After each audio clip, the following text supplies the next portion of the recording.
Howdy, y'all, and welcome to a special episode of the Stay Creative podcast. It's kind of a bonus content episode that we're trying to do between Season 1 and Season 2.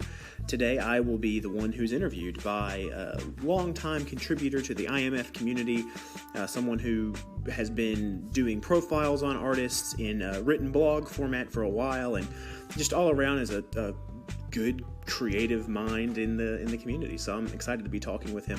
We're going to go over all the same stuff that I usually talk to artists about, but I will this time be the artist being interviewed, including my musical projects and this podcast itself, kind of the beginnings, middles, and future of what I see for the Stay Creative podcast. So I'm grateful you are listening, and I'm excited to get into the show. Thank you.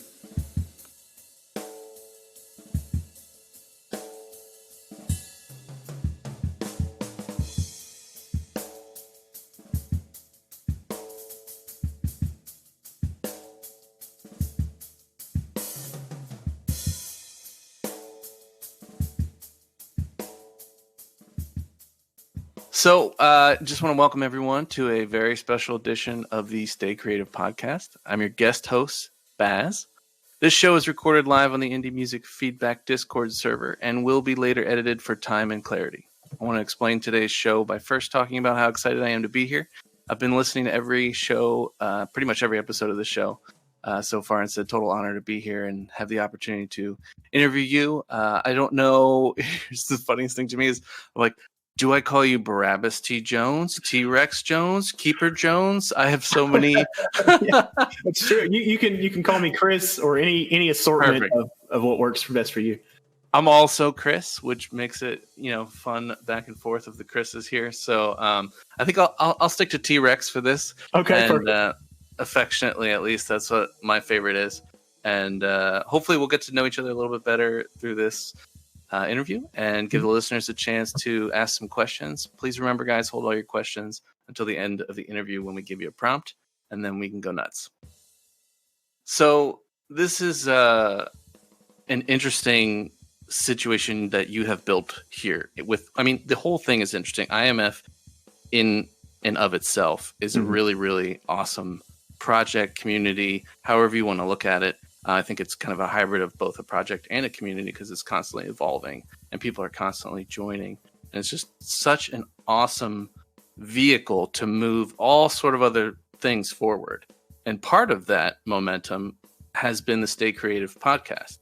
So I wanted to first start talking to you a little bit about the podcast itself. Now, I know we've done a little profile on you in the past. It's pretty short. We've talked about this stuff a little bit, but I just want to dig into it, and maybe some of those folks haven't read. So, where did the idea for Stay Creative podcast come from? So before it was the Stay Creative podcast, it was an idea of a podcast where people share just kind of creative insights from their own practices. And they share them in a way, like a friendly conversational way that anyone listening could say, well, I can do that. Like I can spend a few minutes a day writing poetry. I can pick up that guitar I never touch and learn 2 chords and write a song, and it was always an idea. And it took a lot of different kind of shapes before finding IMF. But when I found IMF, it kind of became flesh on the bones of the idea, because suddenly I had this group of brilliant creative people who were willing to talk to me, willing to share with someone who for the most part just sent them a bunch of loud drums and acoustic guitar noise and was like, hey, this is pretty cool, right? And they all were willing to work with me. And I thought, if beginning level creators need anything, it's a community like this. How can I extract from this community nuggets to send out, without having to go to individuals and say, come to this community. It's living, it's breathing, it's here for you. How can I capture what it is about it that makes me feel so encouraged and send it out? So I was going to say, for you, it's almost like a pay it forward project in a way. Yeah, a little bit. I feel like the artists that I interview deserve more ears to hear what they're creating, because I so far have not found like a bad artist on IMF. There was a time in the past when I would have said like, this is not for me, therefore it's bad. Like I would have used judgmental terms like that. But learning more about the creative process that people put into stuff, I am learning to respect more kinds of art. So I really want the show to promote the artist first. Absolutely. And I want, someone incognito to be the most famous thing in the world. Like I love his music and I want that to happen for all the people who are willing to share with me, and pretty much just the community itself. So I think that's a really strong vibe. And I think that carries through, in everything that you do and how you interact with everybody here. And, it just seems like it's really important for you to take what you love about this community and, just people you meet in general and give it a platform, give it a megaphone, so to speak. Yeah, exactly. Like it's like a frontward facing storefront window of what's going on in IMF. I love it.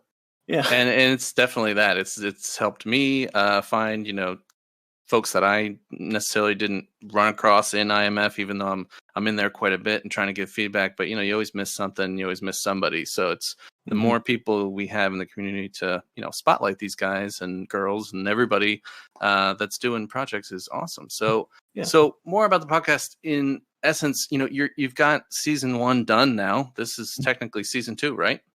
I'm considering the stuff we make here in July as like bonus content. Gotcha. So we're we're on the DVD. We're the extra credit, bonus material.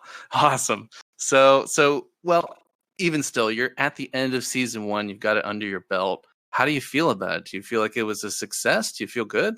I do feel really good. Like there are as many things I love about how season 1 went that I want to improve and change about season 2. So I'm not going to say like it's perfect, I'm going to do it forever this way. Right. But I will say like as a community experiment of sorts, it was a really wonderful time. And I've had friends of mine who I told about the show come to me and tell me they love such and such artist. And nice. So in the most personal way possible, it's achieving some of the goals I set out to do. Absolutely. And of course, like, some of the episodes don't have as many plays as others, and that's okay. Like the thing is, if someone with quite a following tells their friends or fans or family to check out the episode that they were on, those people, almost tertiarily, not how you say that word, are going to come in contact with some of the folks who they've never heard of before and maybe think they don't like. So, right. I would say it's been a really enjoyable success and a successful learning experience as well, Yeah, absolutely. So has this, you've said already that this has kind of been inspired by AMF, but you clearly listen to podcasts a lot. I know we've talked about that and shared a few of our favorites. Has this been something that you've always kind of wanted to do? Yeah. I remember early on in a conversation that I had with my wife, just explaining how I love making music, but if I could just be like a variety show late night host type guy, I would probably do that forever, And that would suit you very well. Yeah. It just seems like the most fun thing you can do to be the encouraging presence in a creative world where not a lot of people are tuning in, to be the everybody's hype man. Yes.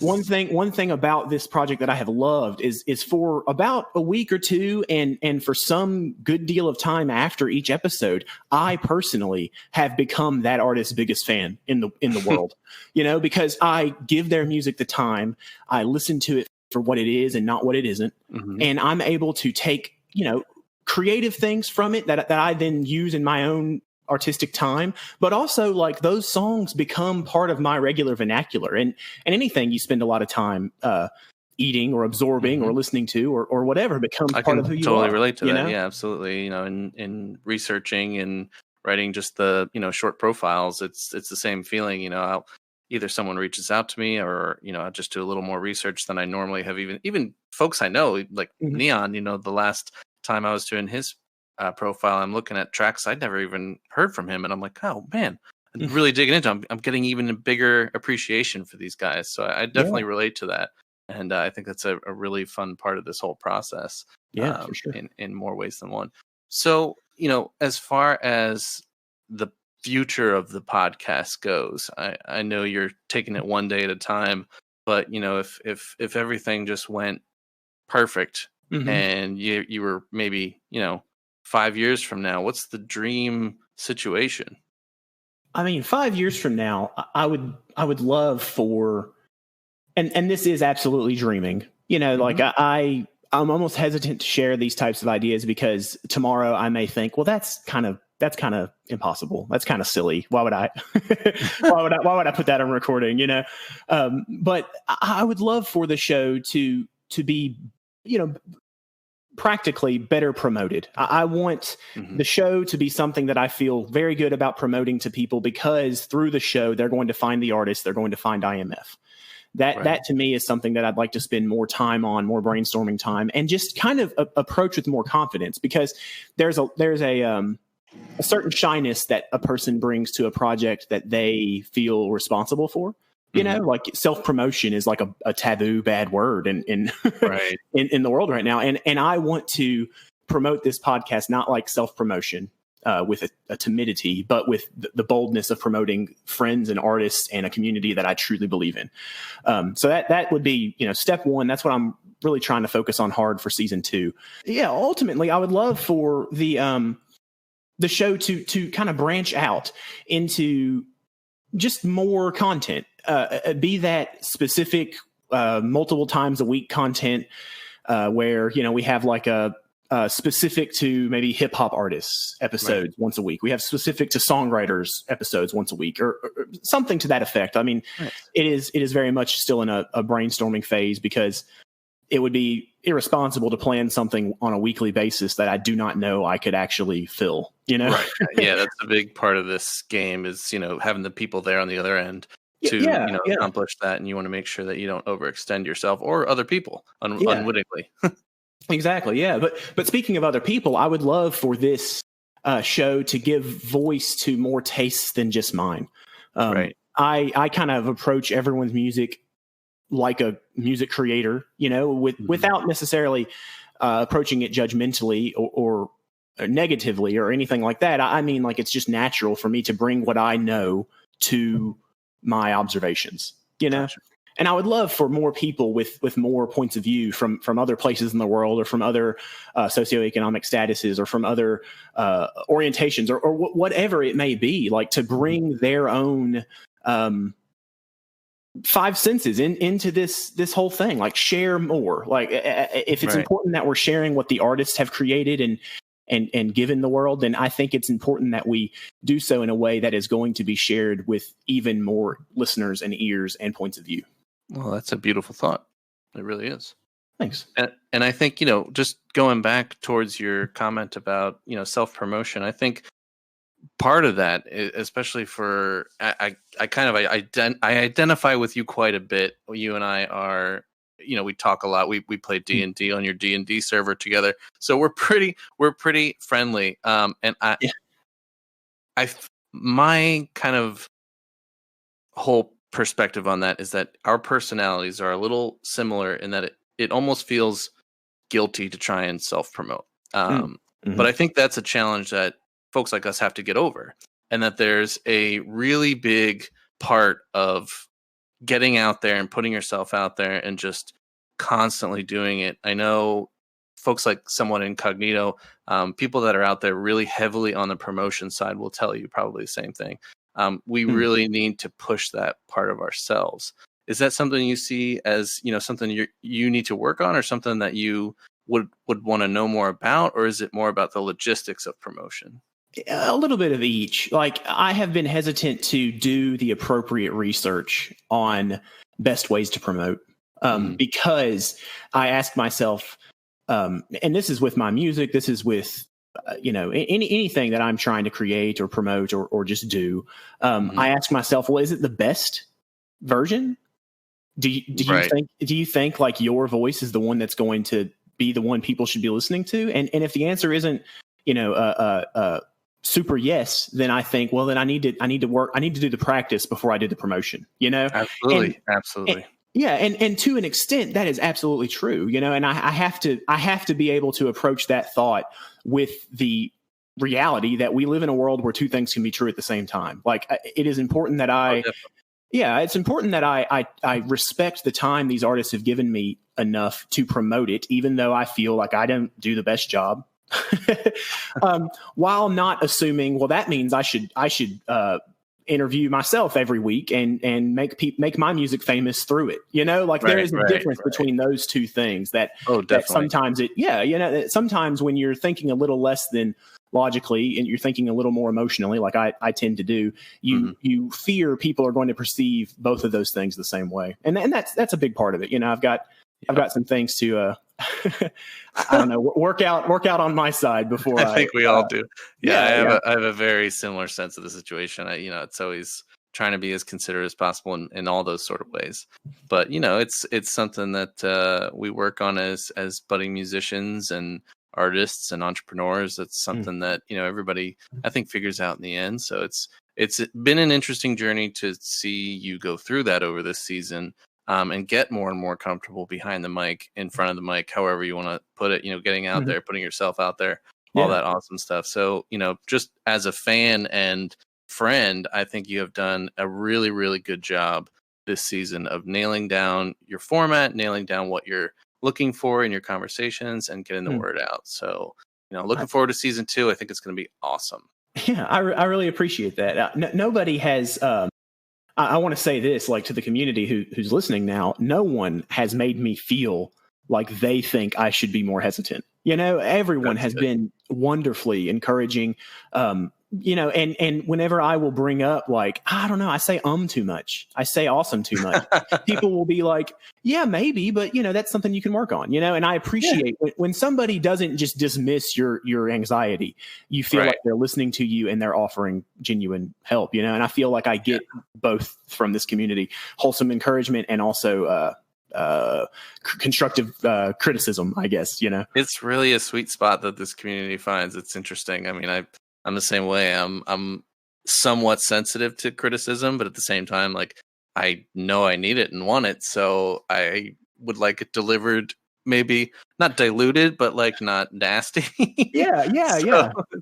It's a good crossroads here that people have really been able to support each other, but also help better each other. So it's really nice for you to call that out and appreciate that as part of your own success. For sure. Yeah. I would have felt, I have this, I'm sure everyone has something similar where after a conversation, I go with a fine tooth comb and I say, why did you say that without saying that? So I'm glad I was able to circle back to point that out. Yeah, I appreciate it. Of course. So switching gears here a little bit, I do want to start talking about music. So, you're very varied talents. I know you're big on drums. You've just started kind of digging into the electronic music scene. I know you're collaborating pretty huge with Avdrav and many other folks on IMF, as you were saying before, by lending out drum tracks or whatever it happens to be you're doing. So I just kind of wanted to roll back for the folks who aren't totally familiar with your music side and just kind of start at the beginning of there. What age did you start learning and playing, and what instruments were you playing? Yeah, so it's actually kind of a funny short beginning story that will get us up to the real beginning. When I was under 5 years old, my uncle played drums, and at some point he bought a new drum set and he brought it down, to my house. He brought the old one down to my house, and me and my brother just banged on it, just hit it, and we had no idea what we were doing. My dad hated that and got rid of that drum set. I was too young to even know how long we owned it. Maybe a weekend, maybe a month. I don't know. That memory lodged itself in my brain as I love drums and I know how to play them. Right. Okay. So around 9th grade, I want to say, I could be wrong. I know it was early high school. A friend of mine got a bass guitar for Christmas, and another friend had a guitar basically, and they were like, let's start a rock band. And I said, yeah, I know how to play drums, so we'll do that.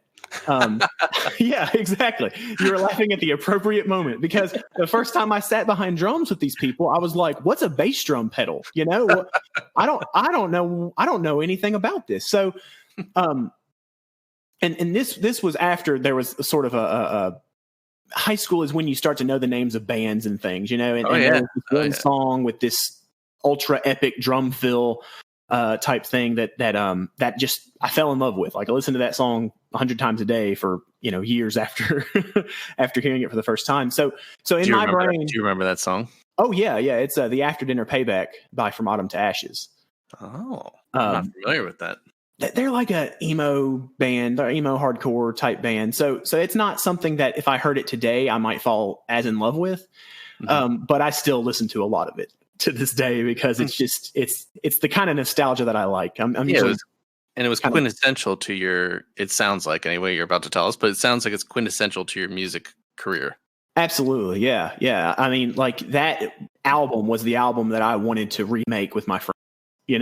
And when all we could really turn out together was garage, watered down, like Chevelle wannabe type music. Like we had a lot of fun, and I'm not gonna say that just playing beginner level music with your beginner level friends is bad, but we had our egos turned up, like we thought we sound like this band that we love. So we booked shows at high school, dances and stuff, and people stood with crossed arms looking at us like, why would you do this in front of people, So that's probably the earliest stuff that I really played.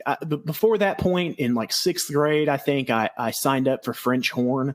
I memorized all the finger combinations. And the first time I actually blew on the horn, it sounded murdered. So I decided maybe this is impossible and I can't do it. So I just kind of gave up on that.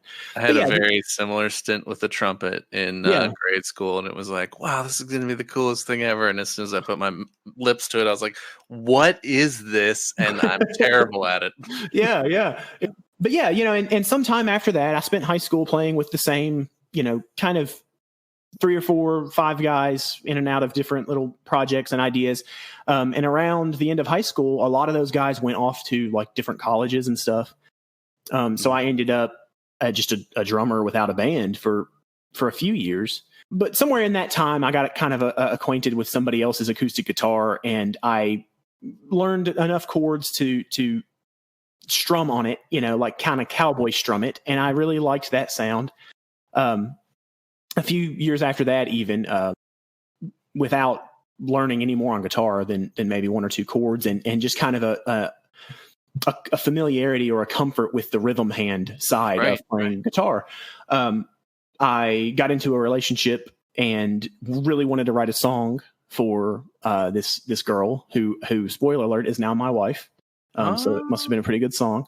But no, I started learning Bright Eyes songs on guitar, and I was in love with Against Me, the band, and I was learning Bright Eyes chords. So I started playing Bright Eyes chord progressions, like an Against Me guitar riff on an acoustic guitar, and writing, kind of folky emo music, and that kind of became something that I did for a long time.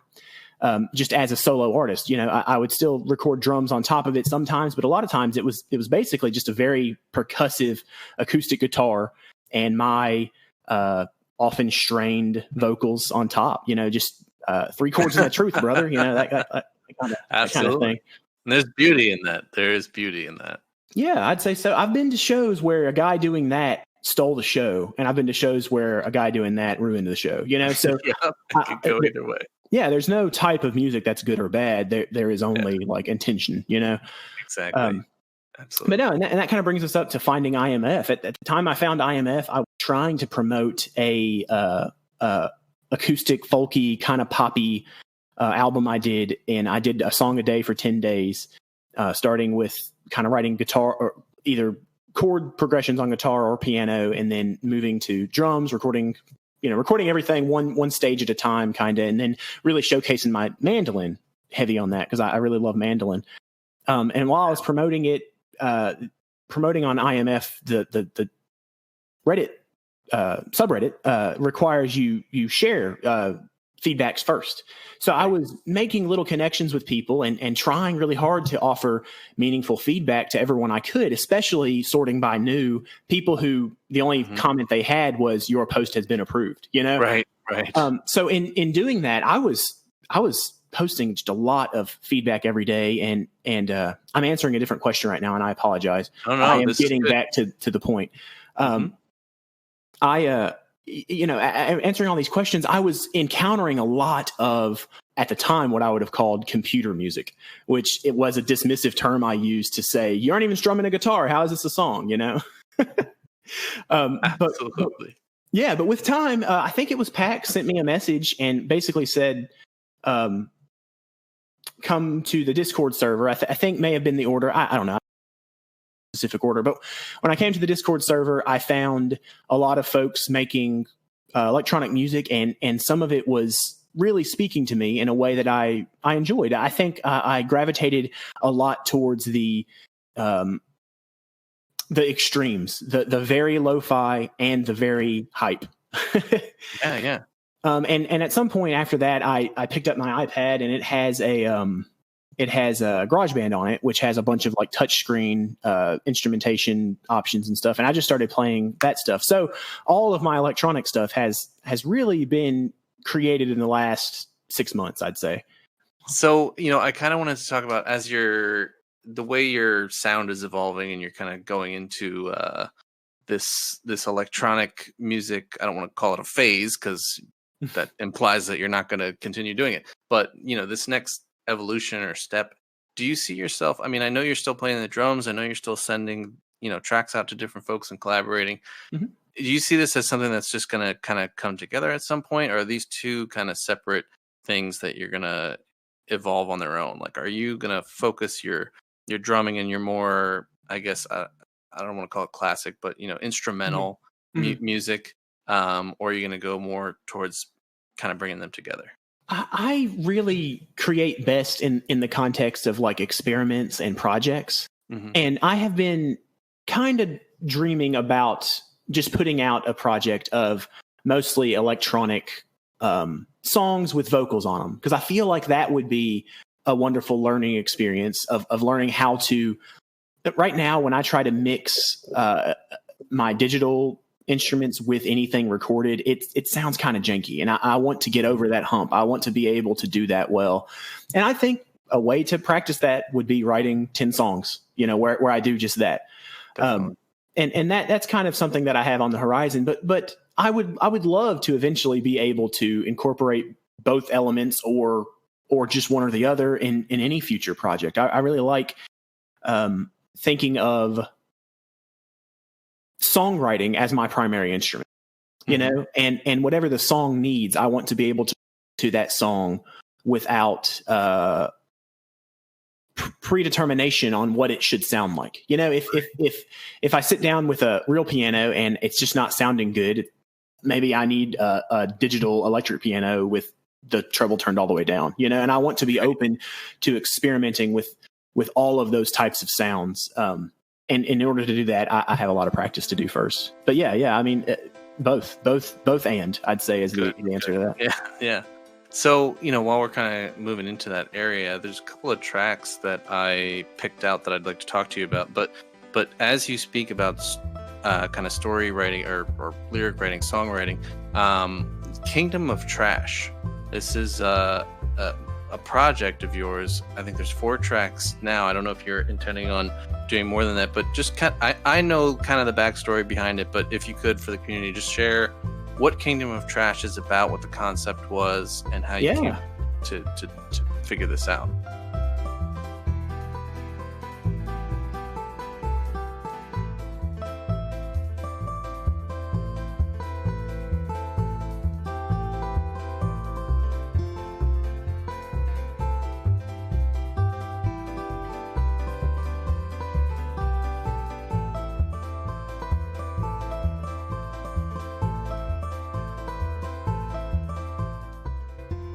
I would love to talk about Kingdom of Trash. I really everybody listens to their own music, but I listen to Kingdom of Trash a lot because I made it in such a short amount of time. I did not get the chance to like ego associate with it, you know? So it doesn't even feel like I made it. It feels like I found it. But no, Kingdom of Trash, I wanted to create a jazz album in less than 24 hours. And I decided an album had to be at least 4 tracks. So that's what I aimed for. I wanted to, get the 4 tracks in there because my favorite jazz album, A Love Supreme by John Coltrane, is 4 tracks. So it's modeled after that structure a little bit. And I basically decided I'm going to do it all in A minor. It's all white keys. I just need to come up with a few, enjoyable progressions per song. It was kind of like a big to small project. Like I started with, I want to make an album, and I ended up with, and I'm going to, use these specific sounds in this specific way and tell this specific story. So that's kind of the practical answer of what it is. But the more T-Rex answer is that it is a concept album about a possum who is on his way to his favorite place to eat in a dumpster behind a place called Fort Spaghetti, which nothing in the track ever indicates the place is called Fort Spaghetti. That's secret knowledge that now you guys and me have. Yeah, I was gonna say. Yeah. But yeah, track 1, it's him and his boys. They're going to Fort Spaghetti. It's it's kind of hype. Track 2, Coyote shows up and starts thinking, I don't want spaghetti, I want possum. A fight happens. Possum escapes into an alley where he meets Alley Cat. Falls in love with Alley Cat. They experience a lifetime in one another's eyes in a split second. Like they truly fall in love for an eternity. Next track. That's beautiful. The animal control guy shows up. Right. What's that? So I think you were delayed a little bit. I had like a pause, and I was like, "That's beautiful," and then it caught up. So sorry. Oh no, yeah, you're fine. You're fine. Next track, Animal Control shows up. The Alley Cat leads Animal Control away from injured possum, and he never sees Alley Cat again. And that's you got to have just a little bit of a sadness at the end of a good story, or nobody's lost love is always a sad story and a great archetype to make a story on. Yeah, I agree. Everybody's felt it to some extent. Loss is a human. Well, I'm not even human, obviously. Possums can feel it too. But loss is a part of life, and capturing it in art and trying to process it through art, I think, is an important part of creating art at all. 100%. But yeah, one more kind of practical artsy tidbit about it is the different instruments play different characters throughout it. So possum is the acoustic guitar, Alley Cat is the bells, and the coyote is the electric guitar. Very, so anytime you're hearing Peter those, and the Wolf. Oh yeah, I'll have to look that up. I imagine I've ripped off something and didn't know. That happens to me a lot. I mean, it was probably like maybe one of the first times anybody's attempted to do something like that. But it's similar. It's a story. It's a very short story, and this composition in each instrument is a different character in that story. Gotcha. Yeah. Is, the most basic comparison to yours in that sort of way. But gotcha. Yeah, as tone deaf Jeff is saying, le motif. I have. So I thought Peter and the Wolf was the name of the artist. Is it a that's no, the name of the piece? I'd have to look it up, to be honest with you. I don't remember the details to it. But it's one of those things we learned in like grade school. We listened to the and there's like a movie, an animated movie, and I don't know. I always enjoyed it. I thought it was cool. But essentially, point is, your various instruments are your characters, which is awesome. And I think that's something that you don't see anymore, at least if it was done, originally a long time ago. But 1936, we just got the Wikipedia mix there. Mercy, or link. I'm bringing it back. But yeah, I mean, anything like that to me, I'm a huge fan of the narrative form in songwriting, storytelling, obviously, but in songwriting especially, I really like to listen to music and look for music and write music that isn't just here's like how I felt today, but here's a story about it, or I'm not trying to devalue that other sort of music, but it's just something that really hits me, at least personally. Yeah. I like to talk about how making good story lyrics, you just have to like write a story and then take the first line out of it so that there's a little bit of mystery the whole time. Gotcha. Okay, I like that idea. Yeah. It's a fun way to, and then of course you have to craft a melody that starts on the second line of a thought. But that's not the hard part at that point. No. So moving into another track that I wanted to talk about, and this one's, I believe Kingdom of Trash is mostly electronic. Is it samples or synths you're using, or? It's all digital instruments that are built into GarageBand. It's impressive, man. It's very well done. I appreciate that. So I need to tell everyone, for the longest time, I didn't know how to turn the quantifier off on GarageBand. So it was like chopping and placing stuff. Kingdom of Trash is where I learned how to turn that off. So okay, yeah, there's an amount of over the bar that I was able to play with, jazzy style, that I really feel proud of in just the emotional evocation of that music. Yeah, I strongly suggest it to the community and the folks that are listening. It's a really cool 4-track little album and story, and it's very interesting. I really enjoyed it. Thank you. So the next track I want to talk about is a little more of the classic electronic sound, I guess I would say. Poseidon Owes Me $40, which is a great track title, first of all. What was the influence behind the title, just to start there? So I wanted to use some natural sound in it, even though electronic, and I decided, I think it was ambient techno was the genre that I rolled in the genre spin game that caused me to create that. And to me, so that was part of the genre spin. Yeah, that was my first entry into genre spin. Gotcha. Okay. Yeah, but I interpreted ambient as you can sleep to it if you wanted to. So I started with rain sound. I really wanted to go record some rain and have that in there, and just the water theme made me think I should reference some sort of water-based god or something. And also, I didn't want anyone to think that I'm taking myself too seriously, because I know it's not the best techno, so sneaking a little joke in there is just kind of a way of me saying, hey, I'm not saying this is the best, y'all. I'm just saying it was fun, Yeah. And I just thought Poseidon Owes Me $40 is a bizarre. What are you gonna do? You're gonna go punch a god? No, he's gonna keep that. Are you gonna collect? Yeah, you're gonna collect on that one. I love that. That's such a great way to come up with a name, and it's very genuine to who you are. That's hilarious. I appreciate that. But the sound itself. So some of the things that really, I think, as my tastes are kind of strange and all over the place, but honestly, this is like one of my favorite tracks that you've written on. I've listened to your back catalog. I've listened to all your stuff. This, I don't know what it was about this, but I feel like it really captured like a film score type of feeling for me. It really felt like it was, I don't know, like an important moment in this situation that I was, creating in my mind or could possibly see on a screen or whatever it would be. Did you have that when you were creating it? Were you like going for a scene or like some narrative form like you seem to usually do? I'm interested in the actual idea behind that soundscape.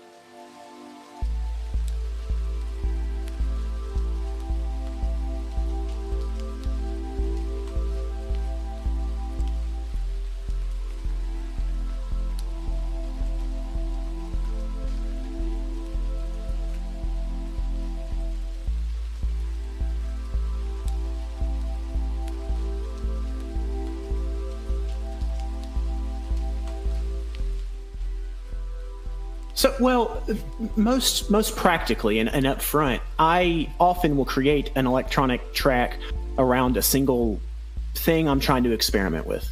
And that may be I'm using panning differently, or I'm, whatever. Each track basically has one trick, I'll say, that I use. Poseidon Owes Me $40 was the first time I ever decided to make a track as good as I could with all the tricks I had at that time. So I was in no way trying to overload it with ideas. I was trying to skillfully or artistically as I could use the ideas I had learned in my time making electronic music up to that point, and just music in general. Songwriting is songwriting. It doesn't matter if it's on a digital touchscreen keyboard or on a guitar or African drum or whatever. Right, Everything's going to have similar things you can use. So I was really just trying to use as much of my accumulated ideas as possible at that point. But yeah, no, I mean, I very much, even before having the name Poseidon Owes Me $40, I just imagined like it felt like this like lonely water adventure to me. Yeah.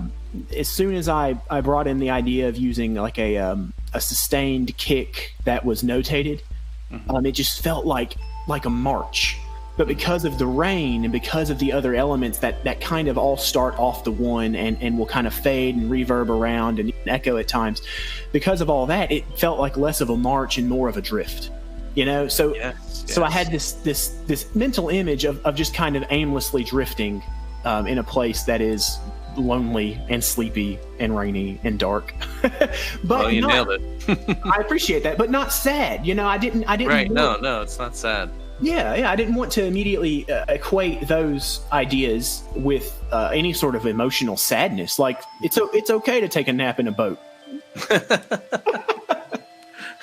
Yeah, definitely. Like that's the thing that I felt so interested by it. It didn't make me feel like sad or anything. It just had this, I don't know, like a captivating environment almost. That's why I felt like it was so suited for film or a video game or something like that. And kind of segueing into that, I was curious if you ever thought about trying to score a movie or a show or a video game or anything. Has that ever been on your docket? I mean, I would absolutely love to. Like that is the kind of collaborative creative project that I really get into, is being handed or not handed, but maybe I think Songwriting Blitz is a really good example of what I'm trying to say. Like, give me a theme, give me an idea, give me a scene, give me a video game concept, and I want to turn that not music into music, and that's something that I really enjoy doing. And it's not something I've ever done, and I think I have a lot of both practice in the performance of that and the production of that I need to do before I can start maybe marketing myself, as somebody willing to do that. But yeah, no, I would love that. Like movies are something that I don't watch enough movies, I would say, to fully understand how to score them well. I would need to spend a lot more time watching new movies. I kind of watch the same couple movies all the time. But video games I play all the time, and I am tuned into what makes a piece of video game moving with a scene in a way, because a video game is often different in that the player is moving around. You can't trigger things happening on screen with sound cues. You have to make this atmosphere. The environment itself has to have a bit of music involved, as opposed to the scene. That's an interesting perspective of that. Yeah, initially my reaction would be, well, they're pretty similar, but that's a very good point. They're not in that way. You drive the action as the player, and the sound cues come from you pretty much. Yeah, I think I picked that idea up because whenever I will play a game like Dungeons and Dragons, one of the games like we're playing together, I will often try to think of the world and the locations as characters that are in the scene, as opposed to blank, empty, canvases that the characters are painting as they go. I like it to be an environment that is alive in a way, and I think an extension of that in a not text-based game would be the music itself. Absolutely, yeah. So, do you have any favorite composers in film or otherwise? Is there anybody that I know you said you're not huge into the film soundtrack industry or any of that, but just out of curiosity, is there anyone that sticks out to you that you're like, yeah, you know what, the music that this guy makes? I'm going to show my ignorance a little bit and just say that I think one of my favorite scores, one of the movie scores that stuck with me the longest and that I listened to after watching the movie the most, was 28 Days Later, which which I love. I love that movie, and it is an outlier in things that I love because I'm not a big horror fan. Yeah. In general, but that to me is more of a hero movie as opposed to a horror movie. I love hero movies. Oh, definitely. That soundtrack it left an indelible mark on me as well when I was younger and heard that for the first. I think that's the first time I heard Granddaddy is on that first one, and now I'm a huge Jason Lytle fan. It's like one of the greatest musicians of our time, in my opinion. That's awesome. Yeah, no, I mean, just everything from the songs that they used in like the soundtrack to the I guess more of the ambient scene based music. You know, Yes. I don't. Yeah. I mean, those are still songs to me, but to, you Absolutely. know, they're kind of like the soundscape that's happening. You know, when the spoiler alert on a very old movie, when the dad starts to turn in the scene, the way the music makes my skin crawl. Without seeing the scene, the music makes me feel sick.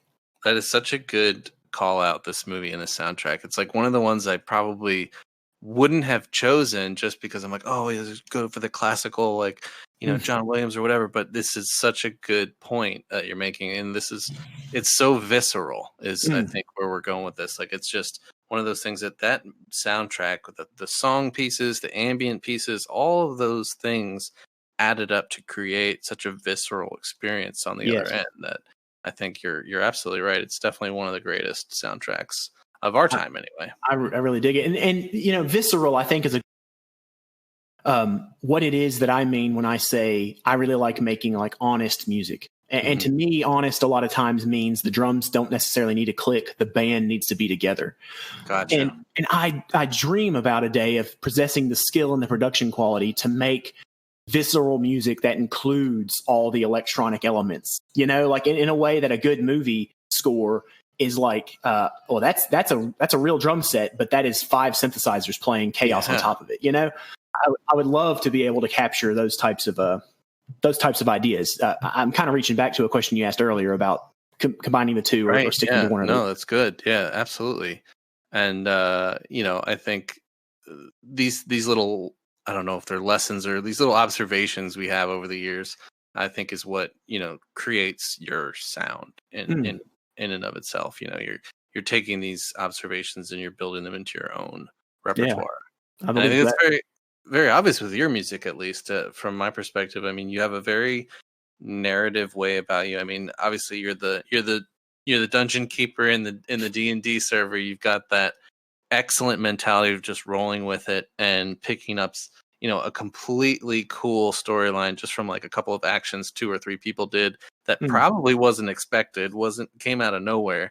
And I feel like, you know, that ability that you have translates to your music as well, in just coming up with these really neat little storylines for these albums, tracks, you know, everything. Yeah, I appreciate that. And I think that does come from the same place. Like there's a story first idea, and the reason the story can come first in a D&D session is because the world has been given life. It can react and respond. It has things that happen when things happen within it. And in the same way, I like music that can react that way to life. I like when I can sit with a guitar and play A minor G back and forth, and one day that sounds sad and the next day that sounds happy, and you can put the words on it based on what's happening in your world and in your life at that moment, and create a narrative that dictates what those sounds mean, you know. And I think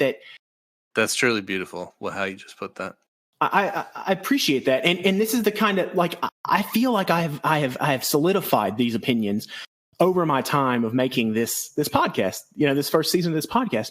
And it is the kind of stuff that I want people to get a hold of and say, art is easy, you know, like as chaos as that statement left alone can be, art is easy. All you got to do is bring yourself, you know. I cannot agree with you more on that point. I mean, I've dipped into different parts of artistry myself, like photography or drawing or whatever. And there's people in my life that have said like, oh, like you're really good at that. You just like picked it up, and I could never do that. I want to take them by the shoulders and shake them and just be like, no, you can do whatever you want. Like Yes. it's in your grasp. You just have to like practice or just keep doing it. But it's there for you. You can Yeah. do this. Anyone can. Art is easy. And I know there's so many artists out there that are like, F you, man. Like, like, don't say that to me. I've struggled. My life is difficult. This is, and yeah, of course, there's anything that you do with passion and love is going to be difficult if you're going to try and make a living out of it. But, this is what you're saying is 100% true. It is attainable. You can do it. It's there. Anybody can do this. Absolutely. Yeah. And to kind of, thicken that statement a little bit. Cover songs are not easy. No. Cover songs can be very hard. Guitar solos are not easy. Drum beats, learning drums for the first time is not easy, but art is. And if you're pursuing art, the learning the drums is going to become easy because you're going to love every step of it, Right. Absolutely. Yes. I love this. I know we're getting close to the end of our time. So I have like a million more questions, but I'd like to kind of segue into an area where we can start to open up for the community's questions. Before we do that, I know that you, T-Rex, have a staple to this podcast where pretty much every guest you'd like to just ask them to share a couple tips on how they can get creative in their own ways. Oh man, I feel like everything I say is an effort to tell people how to get creative in their own way. I agree. You weaved it in and out of pretty much everything we've talked about today. Yeah, I'm sorry, and I appreciate the openness to just kind of getting that in there. My favorite dinosaur, by the way, is a Stegosaurus. But I think some very essential practical tips that I love sharing with people is learn the key of C. Because it is also A minor, and there's your happy and your sad key. Okay, learn those. Those are so easy to compose in, and then you can transpose to whatever key it is that you want to be in. But that gets you jamming immediately. That is all the white keys on a piano. You never have to touch the black one. Every chord is shaped the same way. That is step one, I think, to giving yourself space to create chord progressions or melodies or even just single chords. And I think that once you feel that power in your hand, it's going to not promote you, but motivate you to continue giving time to that pursuit. Another thing is work with people. Like I love the quote about if you're the smartest person in the room, you're in the wrong room. Right. And I think musically that applies and with kind of a yes and. If you are the best person in your musical community, you need a second band. You don't need to leave that band because those people are learning from you. But you do need a group where you are being challenged to learn and grow. That's an excellent point. I hope so, because I try to learn it. I try to live by it. It's my code. Speaking of samurais, right? Absolutely, yeah. That's your Bushido. Yes. But another thing is like there is a spiritual fulfillment. Atheist or agnostic or believer of any faith. I think everybody knows we are in some strange way a little more than animal. You can call that chemicals. You can call that soul. You can call that magic ghost, whatever you need to call that to understand what I'm saying right now. Let's not get hung up on spirituality. But I think that there is something spiritually enriching about spending time creatively. Writing a haiku. Haikus are super easy to memorize what it is. And basically they are a fill in the blank way to express a feeling. Learn some fill in the blank ways, it is the coloring book for your words, Absolutely. Yeah. But yeah, I mean, just start challenging yourself to get creative, to take the first step, to take the second step if you've already taken the first, to take the 100th step if you've already taken the 99th. Challenge yourself, hold yourself to that challenge, take your art seriously, but don't take yourself too seriously. Be humble and gracious to yourself while also giving your art the respect it deserves. I think are the drink a lot of water. That's the last tip that I'll add. Water is essential to everything. I couldn't agree with you more. I think that's a perfect summary of what makes you you and what is a really beautiful thing about this podcast and what you're trying to put out there into the world. So thank you for sharing that with everybody. Thank you, man. This has been a delightfully less terrifying experience than I thought it was going to be. Well, hey, I want to thank you so much for your time today, T-Rex. This has been awesome. I really enjoyed it. Thank you for the opportunity. Thank And to you. the IMF community, thank you guys so much for coming out and listening in. Yeah, And you have any parting wisdoms for everybody? Take good care of each other. You know, like your family, whether you like it or not. I love it. Perfect. Thanks again, guys. And hey, have a great weekend. Peace.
Talking with Baaz was a really encouraging opportunity for me to kind of flesh out some of what I think and feel about this project and my other projects, and just the idea of living a creative life, an encouraging creative life. And I'm really grateful that I had the opportunity to talk with him and to talk with everyone listening. I truly hope that you heard something in our conversation today or in this entire season of the show that motivates you to believe in yourself, to get creative, to take your art serious, but don't take yourself too serious, kind of like I said.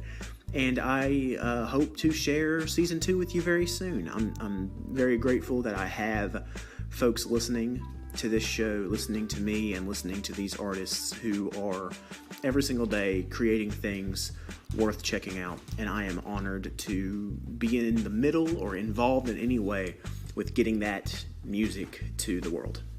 Thank you for listening, and talk to you soon.